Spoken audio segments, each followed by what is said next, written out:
La carta del apóstol Pablo a la iglesia de Éfeso, en su capítulo 4, versículo 32. Dice este texto, un texto que ya hemos leído anteriormente: antes, sed benignos unos con otros, misericordiosos, perdonándoos unos a otros, como Dios también os perdonó a vosotros en Cristo. Hemos ya estado estudiando en 2 lecciones anteriores el tema del perdón. Y el tema del perdón fue introducido a causa de que anteriormente habíamos estado llevando a cabo la enseñanza o el estudio de una serie de principios bíblicos para que podamos ser capaces de enfrentar las dificultades o el conflicto que a menudo ha surgido, surge y seguirá surgiendo entre nosotros, puesto que siendo conscientes de que de este lado de la eternidad aún no hemos sido glorificados y sigue habiendo pecado remanente en cada uno de nosotros, debemos esperar conflictos a causa de ese pecado remanente entre los unos y los otros. Pero la Biblia no ha guardado silencio respecto de cómo deberíamos de atender esas dificultades. Y eso es lo que hemos estado estudiando con anterioridad. Pero a raíz de esos principios, dijimos que el tema del perdón, la doctrina del perdón, es una doctrina vital, sumamente importante, y una doctrina que ha sido particularmente malentendida o malinterpretada en nuestros días a causa de las corrientes psicológicas modernas que han permeado el pensamiento del cristiano. Por esa causa estamos estudiando esta doctrina, la doctrina del perdón. Y quisiera en primer lugar hacer un breve repaso de lo que ya hemos podido estudiar respecto a esta importante doctrina. Hemos visto, a la luz de este texto que leímos hace un momento, Efesios 4, versículo 32, que el perdón que somos llamados a ejercer debe basarse en el perdón que Dios nos ha dado a nosotros en Cristo. Veamos otra vez el texto. Antes, sed benignos unos con otros, misericordiosos, perdonándoos unos a otros, como Dios también os perdonó a vosotros en Cristo. Nuestro perdón, el perdón que somos llamados entonces a ejercer o a ofrecer, a dar, es uno que debe estar basado, que tiene como paradigma, como modelo, el perdón que hemos recibido nosotros de Dios en Cristo. Ahora, a la luz de ello, hemos dicho ya en la primera lección que el perdón, en su aspecto más esencial, consiste en una promesa. Si queremos definir el perdón con una sola palabra, apuntando hacia la esencia de este, podríamos decir que el perdón consiste en una promesa. ¿Qué clase de promesa? La promesa de cancelar la deuda por medio de no recordar más la falta del ofensor para condenarle por ello. Esa es la promesa. Isaías 43, 25, Jeremías capítulo 31. Esos versículos nos hablan acerca de la forma en la que Dios asegura que hemos sido perdonados a causa de Cristo. De hecho, decíamos que no solo implica una promesa, pero una triple promesa. Pues al perdonar, estamos prometiendo no recordarle al ofensor su falta a él, ni a mí, ni a nadie más. Cuando uno de nosotros da el perdón a alguien que viene pidiéndonoslo, nosotros le hacemos esa triple promesa. Le estamos prometiendo cancelar esa deuda y por lo tanto eso significa que prometemos no volver a recordarle esa falta a él, ni a mí, ni a nadie más. Cancelamos esa deuda. En tercer lugar, algo que ya hemos visto con anterioridad, es que este perdón, por muy difícil que sea, no es algo opcional, pero es un mandato dado por Dios a todo creyente. Y eso lo vimos en Lucas capítulo 17. En ese pasaje nuestro Señor dejó en claro a sus discípulos que el perdón es un mandato divino. No solo es eso, tal como señala Paul Tripp, y cito aquí unas palabras de este autor, el perdón, dice Paul Tripp, es la única manera de vivir en una correcta relación a largo plazo con otro pecador. Es la única manera de negociar a través de las debilidades y errores que marcarán diariamente nuestras relaciones, de lidiar con el dolor y la decepción y de restaurar la esperanza y la confianza los unos para con los otros. Es la única forma, dice Paul Tripp, de proteger y reforzar la unidad que has edificado. Es la única manera de no ser secuestrado por el pasado y de dar a nuestras relaciones la bendición de un nuevo comienzo. Esto es el perdón. Por eso es que es tan importante el perdón. El perdón, hermanos, es el medio que el Señor nos ha proporcionado para que podamos relacionarnos correctamente de este lado de la eternidad. Por eso es que es tan importante esta doctrina, hermanos. Por eso es que es tan esencial que como cristianos aprendamos, crezcamos, maduremos en nuestro entendimiento de lo que es el perdón bíblico. El perdón que las Escrituras, las Sagradas Escrituras, nos ordenan a practicar los unos para con los otros. Es el medio divinamente establecido para que nosotros podamos llevar a cabo relaciones sanas, para gloria y alabanza de nuestro glorioso Dios, hermanos. Ahora, el día de hoy, entrando ya a nuestra lección correspondiente, quisiera que comenzáramos con un primer punto a manera de pregunta. Hemos visto ya qué es el perdón en su esencia. Hemos visto ya cómo se aplica el perdón en la práctica en un sentido limitado todavía, porque seguiremos desarrollando todo esto, pero a través de Lucas 17 ya lo pudimos ver y entendimos que es un deber cristiano. Pero cabe hacer una pregunta en este punto. ¿Somos nosotros los cristianos llamados a perdonar incondicionalmente? ¿O debería ser nuestro perdón algo condicional, algo condicionado? Una vez más, ¿somos nosotros los cristianos llamados a perdonar incondicionalmente? ¿O debería ser nuestro perdón algo condicional? En esta lección vamos a analizar este aspecto concerniente al perdón bíblico y buscaremos dar respuesta a esta pregunta en particular. Lo primero que podemos señalar de entrada es que debido a que nuestro perdón debe ser basado en el perdón de Dios, podríamos decir que en un sentido nuestro perdón debe ser condicional. Las Escrituras nos enseñan que el perdón de Dios está basado en condiciones que son claras e inequívocas. Los apóstoles no se limitaron a anunciar que Dios había perdonado a los hombres y que lo único que estos debían hacer era reconocer ese perdón y gozarse simplemente por ello. Más bien, en varios textos de la palabra podemos leer cómo es que ellos fueron enviados a predicar el arrepentimiento y el perdón de pecados. Veamos algunos textos nada más. Lucas capítulo 24, versículos 46 y 47. Lucas 24, 46 y 47. Dice este pasaje de las Escrituras: Así está escrito, y así fue necesario que el Cristo padeciese y resucitase de los muertos al tercer día, y que se predicase en su nombre el arrepentimiento y el perdón de pecados en todas las naciones, comenzando desde Jerusalén. Cristo está llamando a sus apóstoles a ir y proclamar y llamar a los hombres al arrepentimiento y como consecuencia de este recibir el perdón de sus pecados.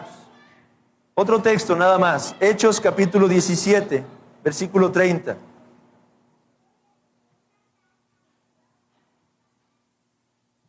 El apóstol Pablo, predicando en Atenas, dice lo siguiente: Pero Dios, habiendo pasado por alto los tiempos de esta ignorancia, ahora manda a todos los hombres en todo lugar que se arrepientan. El llamado de los apóstoles, el llamado de nuestro Señor Jesucristo es un llamado al arrepentimiento. Los pecados de aquellos que se arrepentían y confiaban en el Salvador como aquel que derramó su sangre por ellos, eran perdonados entonces bajo la condición del arrepentimiento y la fe. Esto nos debería llevar a concluir que el perdón que somos llamados a ofrecer es igualmente condicional. ¿Cierto o no?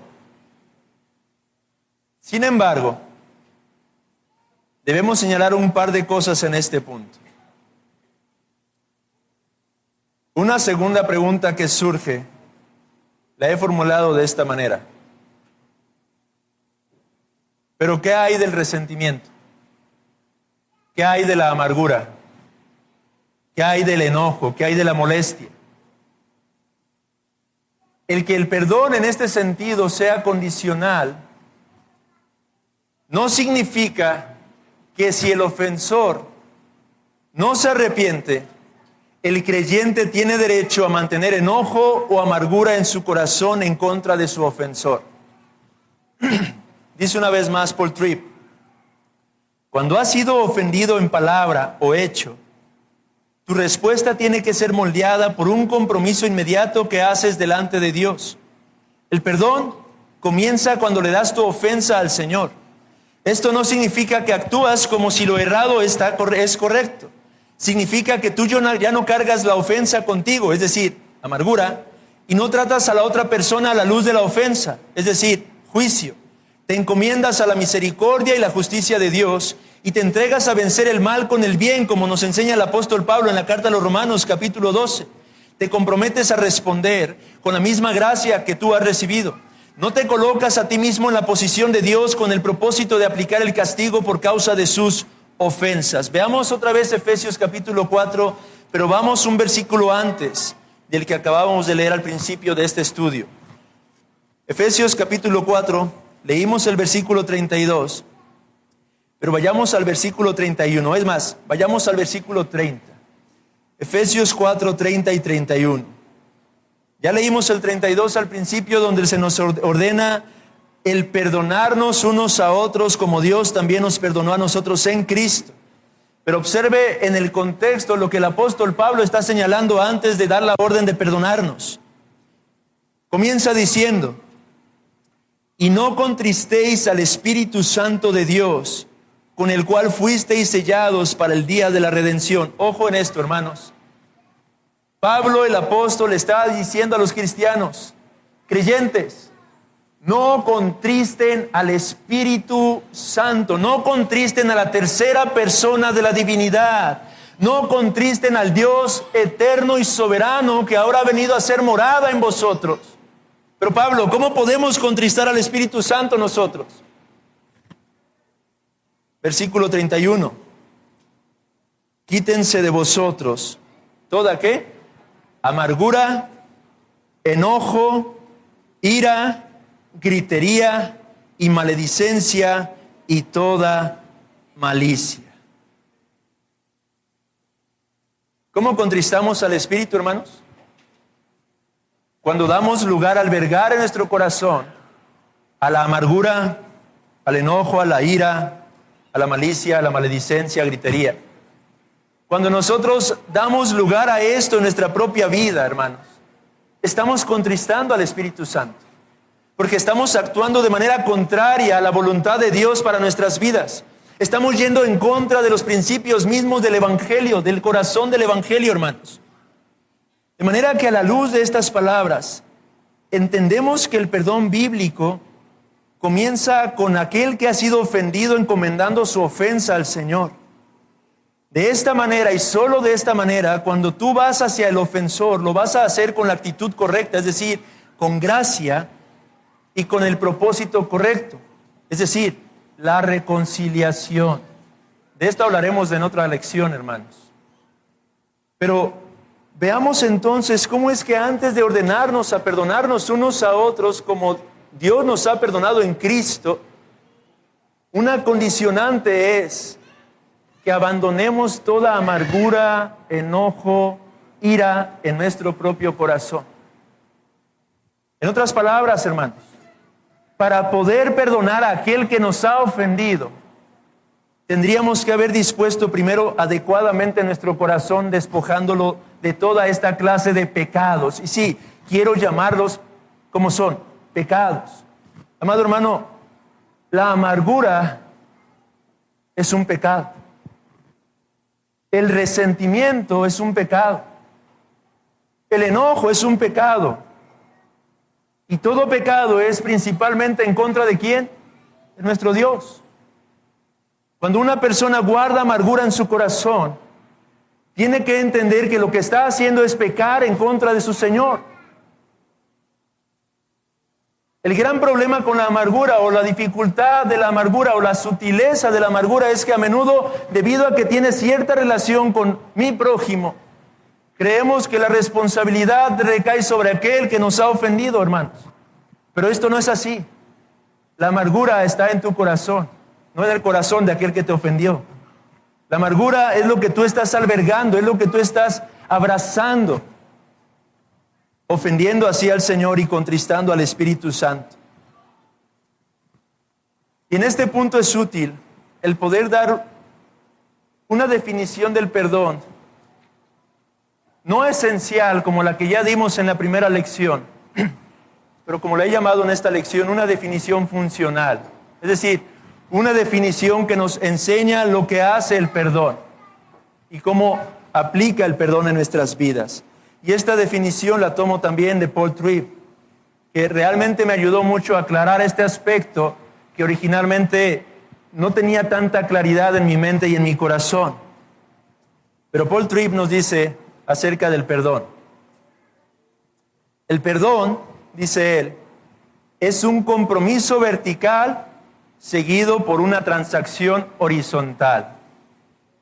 Una vez más, el perdón es un compromiso vertical seguido de una transacción horizontal. Hay dos elementos. Déjeme seguir leyendo lo que él dice. El perdón vertical limpia tu corazón de la carga de amargura y condenación para que puedas enfrentar a quien te ofendió con su error de una manera noble, paciente, amorosa, humilde y alentadora. Una vez más, el perdón es un compromiso vertical, refiriéndonos a Dios, a nuestra relación con nuestro Señor, seguido por una transacción horizontal que tiene que ver con aquel que me ofendió o aquel a quien yo he ofendido. ¿Y qué hace esto? El perdón vertical limpia tu corazón de la carga de amargura y condenación para que puedas enfrentar a quien te ofendió con su error de una manera noble, paciente, amorosa, humilde y alentadora.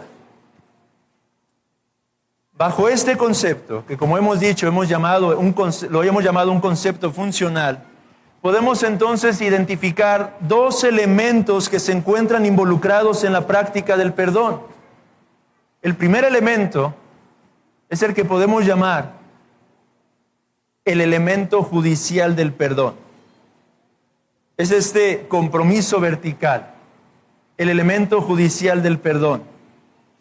Este primer elemento, entonces, podríamos decir que es de carácter judicial. Es decir, en este aspecto o en este elemento encomendamos la ofensa a Dios, quien es el gran juez de toda la creación. Este elemento no es algo que nosotros podamos condicionar en este sentido. Se trata más bien de un elemento completamente incondicional. Nosotros no tenemos derecho ni prerrogativa para retener enojo o amargura en nuestro corazón hacia aquel que nos ha ofendido. Este primer elemento es importante. Y llegando a nuestra pregunta del principio, podemos comenzar a ver que no es simplemente blanco o negro. Decíamos, el perdón que somos llamados a ejercer es incondicional o condicional. A la luz de este concepto, estamos entendiendo que es tanto incondicional como condicional. Incondicional en cuanto al elemento judicial y condicional, como veremos en un momento más, en cuanto al elemento relacional. Pero veamos algunos textos que nos ayudan a ver en la palabra de Dios este aspecto incondicional o judicial en el perdón. Vayan a Mateo capítulo 6.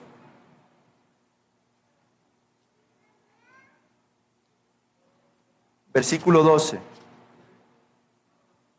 Es la oración famosa, conocida como el Padre Nuestro. Y en el versículo 12, en esta oración, el Señor nos instruyó a orar de esta manera. Y perdónanos nuestras deudas, como también nosotros perdonamos a nuestros deudores. En esta oración somos llamados a acercarnos a Dios.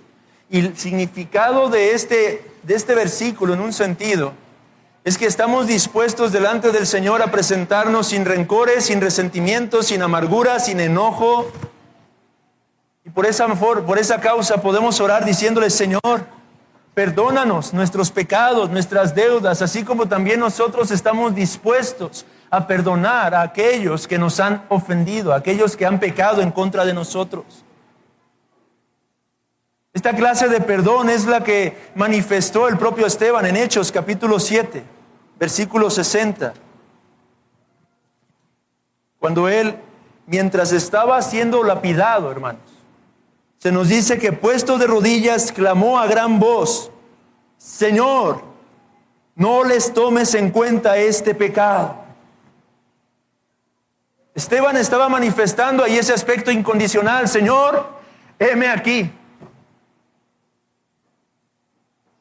Sin ninguna clase de deseo, de enojo o de resentimiento en contra de aquellos que me están matando. Es la misma disposición que nuestro Señor Jesucristo mostró en Lucas capítulo 23, versículo 34, cuando dijo: Padre, perdónalos, porque no saben lo que hacen. En esos momentos, esos hombres que estaban pecando en contra del Señor no recibieron el perdón, que es condicional, pero estaban escuchando las palabras del perdón incondicional que brota del corazón de Cristo. La misma clase de disposición que debe de existir en el corazón de todo cristiano, de todo verdadero creyente, de todo aquel que es hijo de Dios. La disposición a no retener ningún enojo, resentimiento o amargura. No importa el tamaño de la ofensa. No importa las veces que nos han ofendido. En todo momento la Escritura nos enseña que en este aspecto nosotros debemos de estar siempre dispuestos delante del Señor a manifestar el carácter de nuestro amado Maestro, hermanos. Este es el elemento judicial. Este es el elemento incondicional en el aspecto en el tema del perdón, hermanos. Pero ¿qué hay del elemento relacional? Dijimos que el perdón es un compromiso vertical seguido por una transacción horizontal.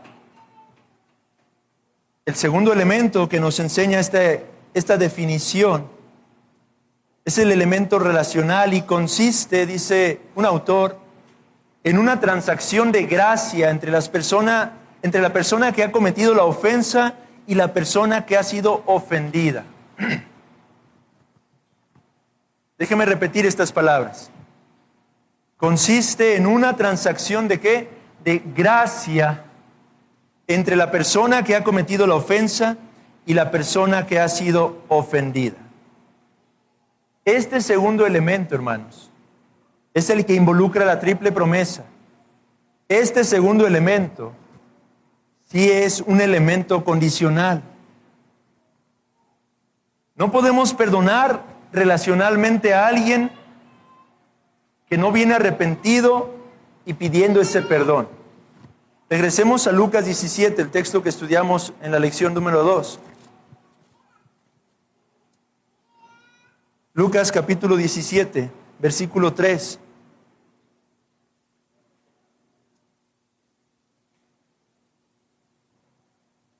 Y el Señor enseñó esto a sus discípulos: mirad por vosotros mismos. Si tu hermano pecare contra ti, repréndele, dice el Señor. Pero luego dice: y si se arrepintiere, perdónale. Y en el versículo 4 vuelve a insistir: y si 7 veces al día pecare contra ti, 7 veces al día volviera a ti diciendo: me arrepiento, perdónale. ¿De qué está hablando aquí nuestro Señor? Aquí no estamos hablando de ese primer elemento que es el elemento judicial o que se trata del compromiso vertical. Aquí está hablando particularmente del elemento relacional. Aquí está hablando de la importancia de que haya lugar para el arrepentimiento. Aquí está hablando de la necesidad del arrepentimiento como una condición para que usted y yo podamos ofrecer la promesa a aquel que nos ofendió y darle descanso de la pesada carga que seguramente está soportando si es que ha sido redarguido por el Espíritu Santo de su falta en contra de nosotros, hermanos. En otras palabras, no podemos perdonar relacionalmente a alguien que no nos ha pedido perdón. Es por ello por lo que se vuelve tan importante el ser fieles en ir con el ofensor como un instrumento en las manos del Señor, a fin de que sus ojos sean abiertos y su corazón sea quebrantado, para que así pueda responder confesando su pecado y pidiendo el perdón tan necesario para la restauración de la relación. No sé si hasta aquí podemos ver ya con claridad, hermanos. A la luz de este concepto, de esta definición ahora, podemos ver estos dos aspectos que están involucrados en el mandato bíblico de perdonar.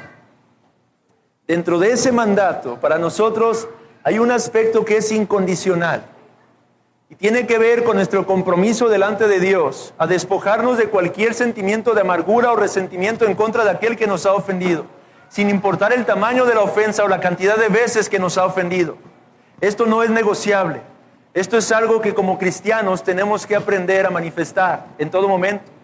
Y esto es indispensable si es que queremos practicar adecuadamente el segundo elemento del perdón, que es el elemento condicional, que tiene que ver con esa transacción que debe existir entre ambas personas que se encuentran involucradas en esta dificultad o en este conflicto. Y tenga algo por seguro, hermano. Si usted no atiende el primer elemento, aun cuando vaya a tratar de atender el segundo elemento, lo único que va a hacer es generar más dificultades, es traer más conflictos, es traer más problemas. Lo único que va a hacer es agregar su pecado al pecado de aquel que le ofendió y la situación se va a tornar cada vez más difícil entre usted y su hermano en Cristo o hermana en Cristo. Por eso es tan importante entender esto, hermanos. Ahora, algo importante quiero señalar en cuanto a la necesidad de confrontar a aquel que ha pecado en contra de nosotros. No es espiritualmente útil para nadie, ni amoroso para nuestro prójimo, actuar como si lo que no está bien estuviera bien. La Biblia no nos llama en ninguna parte a sonreír y soportar las ofensas por causa de el bienestar de nuestra relación. Una vez más, Paul Tripp dice: de hecho, estoy persuadido que nuestro silencio frente a la ofensa no es motivado por un deseo de amar al otro, sino por no querer lidiar con el difícil proceso de una sincera y amorosa confrontación. Dicho de otra manera, hermanos, la Biblia nos ordena a tratar nuestras diferencias bíblicamente. Ya vimos Lucas 17, si tu hermano peca, repréndele. No dice, si tu hermano peca, ve y cuéntaselo al pastor. No dice, si tu hermano peca, ve y cuéntaselo a un grupo de hermanos. No dice, si tu hermano peca, ve y desquítate en contra de él. Dice, si tu hermano peca, ve y trátalo directamente con él. Pero a menudo no lo hacemos, hermanos. Y callamos no por amor a nuestro hermano, no porque amamos a nuestro prójimo, sino porque nos amamos a nosotros mismos. Y no queremos tener que tratar con una situación que a menudo va a ser incómoda, hermanos. Esa es la verdadera razón por la que a menudo no tratamos las cosas bíblicamente. Cuando fallamos en traer cosas a la luz, estas se regocijan en la oscuridad de nuestro pecaminoso corazón. Y nuestro prójimo no se beneficia con la convicción y la convicción que le ayudaría a crecer en santidad y en el carácter de nuestro Señor Jesucristo. Por eso, una vez más, quiero insistir aquí, hermanos, la importancia de entender, en primer lugar, en qué consiste el perdón. Y en segundo lugar, que este es el medio que Dios ha determinado para que nosotros podamos vivir de una manera que le glorifica a Él. Esta es la forma en la que nos ayudamos unos a otros. Esta es la forma en la que podemos realmente traer gloria, alabanza y honra a nuestro Señor. Porque esta es la forma que este Dios sabio ha determinado para que de este lado de la eternidad atendamos todas estas situaciones, hermano. Ahora, aquí quiero hacer una aclaración. ¿Significa esto que cada ofensa que se comete los unos con los otros tiene que ser tratada de esta manera? Y creo que vale la pena hacer una distinción en este punto. El llamado bíblico a la confrontación, la confesión y el perdón, hermanos, ocurre solo cuando hemos cometido aquello a lo que la Biblia llama pecado. Por ejemplo, Paul Tripp también nos ofrece una lista útil. No somos llamados a pedir perdón cuando hemos hecho algo causado por nuestra debilidad, como el olvidar. Está bien comunicarle al prójimo que tal vez te sientes apenado por tu olvido y por la inconveniencia que esto haya causado, pero no es pecado hacer eso, hermanos. No es necesario ir y tratar esa situación como si fuera un pecado. Es parte de nuestra debilidad, es algo que nos puede ocurrir como criaturas caídas en un mundo caído aún. Es parte de nuestras muchas deficiencias. O no tenemos que pedir perdón por accidentes, como el mover una alfombra y tirar un adorno fino que se termina rompiendo. De nuevo, sería apropiado y correcto expresar nuestra pena por la pérdida o ver la forma de restituirlo. Pero en tales casos no se requiere llevar la dinámica del perdón, porque no ha habido pecado en eso, hermanos. Un ejemplo más. No necesitas pedir perdón por diferencias de personalidad o de perspectivas. No hay nada de malo en que veas las cosas de una manera diferente. Las diferencias en sí mismas no son malas, pero lo que hacemos con ellas sí puede ser. Y un último ejemplo. No tienes que pedir perdón por intentar hacer algo y fracasar. Tal vez puede ser que un hermano le dijo a su esposa que arreglaría algo y al final no fue capaz de hacerlo. Esto no es un pecado en contra de su esposa y no requiere confesión y perdón. Es una muestra de amor, sin embargo, dejarle saber que lamenta las molestias que le causaste por tu incapacidad al haber tratado de hacer ese trabajo. No confundamos, hermanos. En nuestras relaciones a menudo está involucrada ciertas debilidades que todos y cada uno de nosotros tenemos y que no necesariamente son pecado. Por esa clase de cosas no tenemos que llevar a cabo este proceso, hermanos. Somos llamados a pedir perdón cuando ha habido pecado los unos contra los otros. El perdón es una determinación vertical y una transacción en la relación que debe darse en momentos cuando el pecado se ha interpuesto en nuestras relaciones. La clase de relaciones que Dios nos invita a disfrutar como sus hijos y que deberían caracterizarse por la unidad y el amor bíblicos. El perdón quita el peso de nuestros hombros para no tener que cargar con nuestras faltas y restaura aquello que ha sido fracturado a causa del pecado entre nosotros, hermanos. Ahora, vale la pena señalar otro principio más en este punto que enseña Jay Adams en su libro acerca del perdón. Y él habla de la importancia de aplicar el principio bíblico que se nos enseña en 1 de Pedro 4:8. 1 de Pedro 4:8 dice: y ante todo, tened entre vosotros ferviente amor, porque el amor cubrirá multitud de pecados. ¿Cuál es la mejor forma de poder sobrellevar nuestras relaciones los unos con los otros, hermanos? Practicando el amor bíblico, hermanos. Tengamos por seguro que a menudo vamos a ofendernos. Día tras día, entre más cercanas sean nuestras relaciones, más expuestos vamos a estar a nuestros propios pecados y más ofensas vamos a cometer los unos con los otros. Pero hermanos, no se trata de estudiar el perdón para poder estar cazando las ofensas de mis hermanos y poder actuar inmediatamente y atender las cosas de la manera bíblica, reprendiendo, confrontando y llevando al arrepentimiento, hermanos. Lo contrario es verdad. Tenemos que verlo más bien desde la perspectiva del llamado que Dios nos ha dado en Cristo a cultivar el amor los unos con los otros. Y en la medida en que cultivamos el amor bíblico los unos con los otros, hermanos, las ofensas se vuelven pocas y muchas de las veces hasta insignificantes. Cuando realmente estamos viviendo para mi prójimo en el verdadero amor y no estoy viviendo para mí mismo, no estoy simplemente esperando escuchar alguna palabra con cierto tono de voz pensando que se refiere a mí o que está yendo en contra de mi propia persona. Cuando estamos viviendo despojados de nuestro ensimismamiento, hay lugar para poder tener paz en nuestras relaciones los unos para con los otros. Por eso el apóstol Pedro dice, ante todo tened entre vosotros ferviente amor.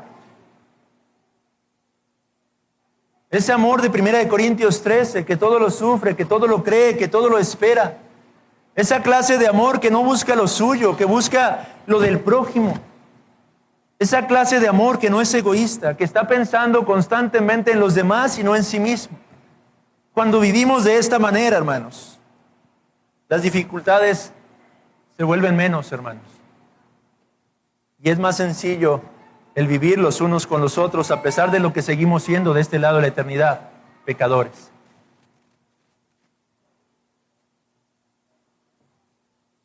Así que